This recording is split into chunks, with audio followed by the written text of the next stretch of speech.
doctor this morning and ran out and forgot my suitcase. That's what they all say. I'm such a slacker, aren't I? You're not out of place with this one. Yeah.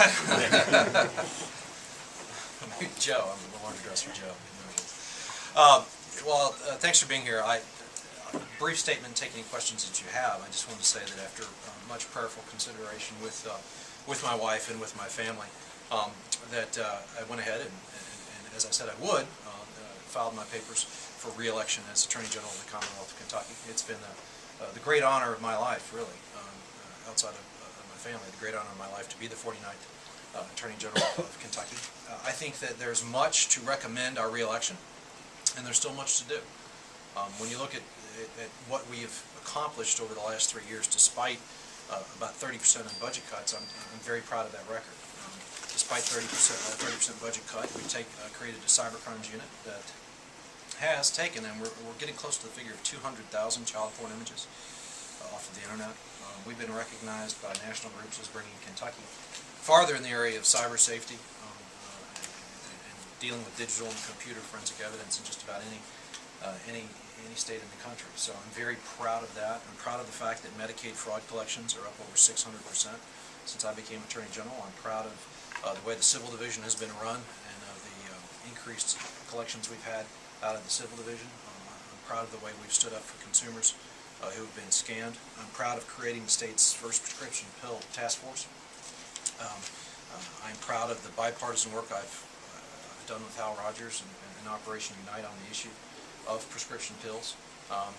Obviously we had a 1.5-year long investigation that we were involved in that we didn't talk much about, but when it manifested itself in the fall of 2009 in Operation Flamingo Road, I felt like we did make a dent in that prescription pill pipeline coming in from places like Florida. I plan to work even more diligently with my colleagues amongst the National Association of Attorneys General to try to lobby on the national level that every state have a system like CASPER. We have 41 states that have systems like that in development right now. We need to have every state that has a system like that so that we don't see all these drugs coming across the borders.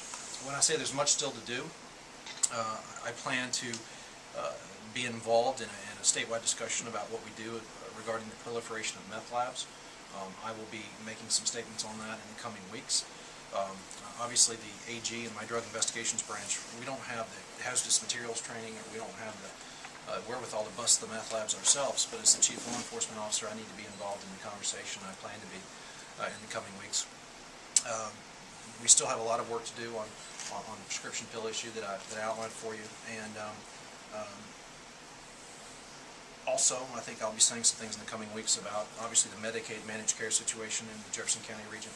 Our office will be involved in addressing some of the issues that have arisen there. And finally, I had a press conference about a month ago where I outlined my concerns regarding certain abuses in the for-profit college industry.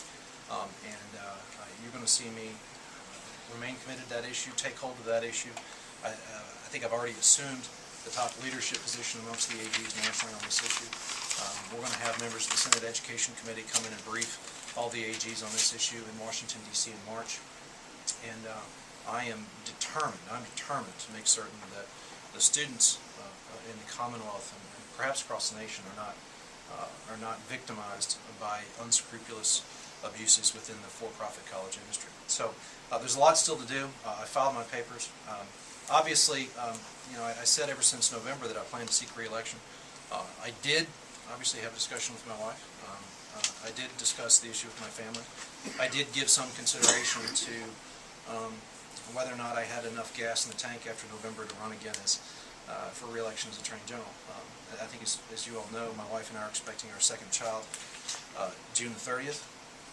And if the second one is nearly as rambunctious as this first one, I'm in big trouble, I can tell you that. But we decided jointly that at this time public service remains in our blood, and we still feel like we have something to contribute to public affairs here in the Commonwealth of Kentucky, which we love. So I'll be in the process of assembling a new campaign team, I filed my papers, and it's a go. I'll take any questions that you have.